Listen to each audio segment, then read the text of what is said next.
Hi folks, it's Darcy from the Purposeful and welcome back to another edition of DRYCEMBER, where we're taking a bite-sized chunk out of learning to dehydrate all month long.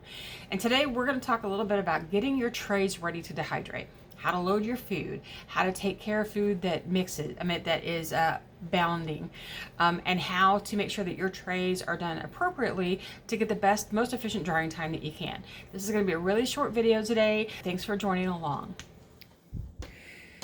All right, so some basics about loading your trays up, whether you have an Excalibur, whether you have a Nesco, whether you have a Kasori, whether you have an LEM, no matter what kind of machine you have, there are some basics about putting things on your trays that you need to remember.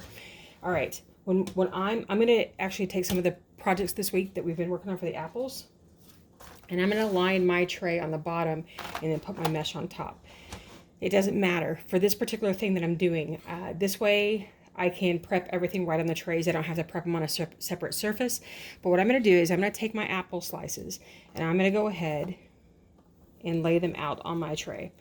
So what you want when you're loading a tray up, they don't have to be like super far apart. It makes them pretty when you do it that way, and everything looks all uniform and lovely, but it doesn't have to be that way. Just make sure that what you got is some good space between all of your pieces so that you get good airflow around the entire tray. Now, I can probably get 5.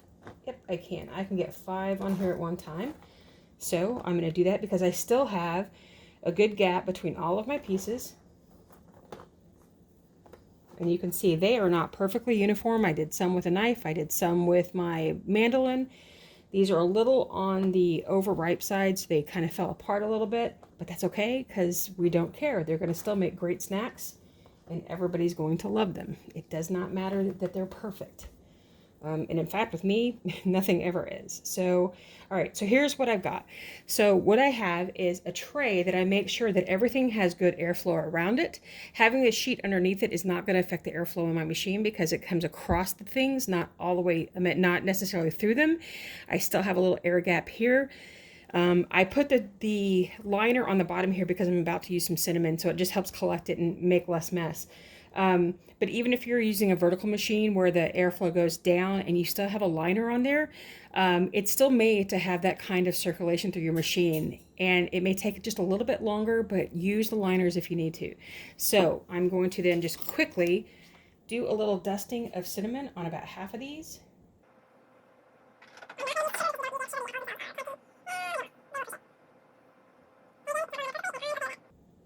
All right, so there we go. We have some, oop, that one's got a lot. So now we have our cinnamon apples ready to go in the dehydrator. So when you're doing slices, this is how you do it. Make sure that you've got some space. Now, when you are doing something like,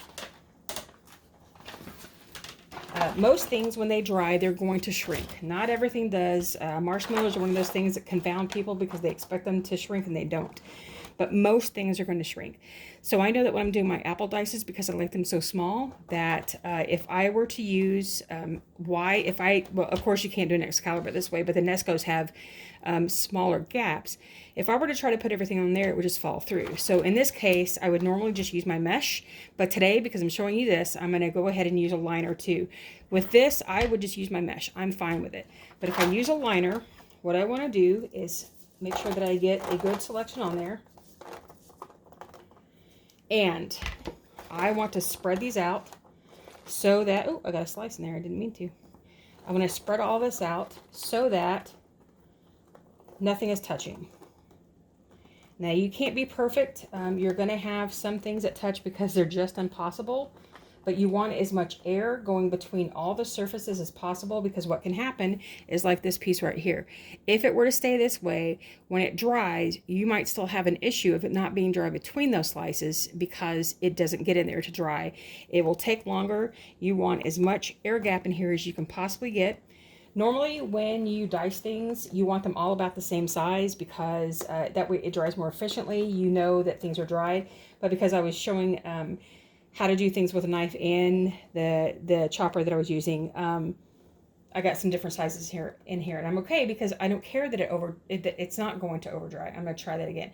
I don't care. It may take a little longer to dry the larger pieces. It's not going to affect the smaller pieces at all. The drier the better, because these are going into storage.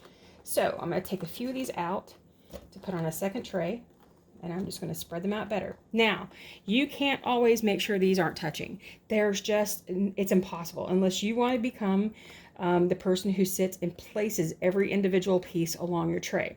So here's the tip. When you're drying, come through after they've been in there for a little while, and they've had some time to dry. You can come in and just take it and either use your fingers, use a spoon, whatever you want to do, and you just sit and you mix it up and you start to separate them as they go through the drying cycle. There's no amount of time that you need to do that, but it's a tip that if you just can't possibly separate everything, go through a couple of times during the drying process and mix it up, and they will start to separate on their own. Especially with greens, that's what I do, because greens shrink up so much that when I start the batches, I usually start them a little piled, and then as they start drying, I go through and mix it up and they start separating so that it can all dry thoroughly. So that's how you prep your trays, that you want to make sure that you have an air gap as much as you can around everything. You don't want to over stock your trays if you can't mix it up well, because you need that airflow to go through everything that you can possibly get through. Now, when you're doing, like if you're doing something like this and you're doing bananas or anything else, what you can do is come through halfway through the process and just flip them over, especially if you're using a straight liner. That way, as the top dries and it is getting good and dry, you can flip them to let the bottom dry a little better, and it helps prevent sticking. Okay, so I've gotten all of my apples prepped. I'm ready to put them in the dehydrator, and I just wanted to show you that maybe it's because I didn't use enough lemon in the amount of water. Maybe it's because the apples are overdone. They tend to be a little more mealy, so they tend to oxidize a little more than if you have them fresh. You're starting to see just a little bit of oxidation happen here where you've got some brown spots. But again, because these are going into my long-term storage for my oatmeal for the winter, I don't care. It doesn't bother me. I can also cover it with just sprinkling a little bit of cinnamon. I'm going to do it on this tray so it doesn't make as much of a mess. You can just sprinkle a little cinnamon across it to help flavor, just like that. Then I'm going to take just get my fingers dirty, Darcy. Then I'm going to do this. I'm going to spread it back out. And no one will be the wiser. All right, so if you missed yesterday's video, I'm going to have it right up here in the corner for you. The entire series is here in the playlist. You want to catch up. I appreciate you joining me on another edition of DRYCEMBER, and I hope to see you again tomorrow.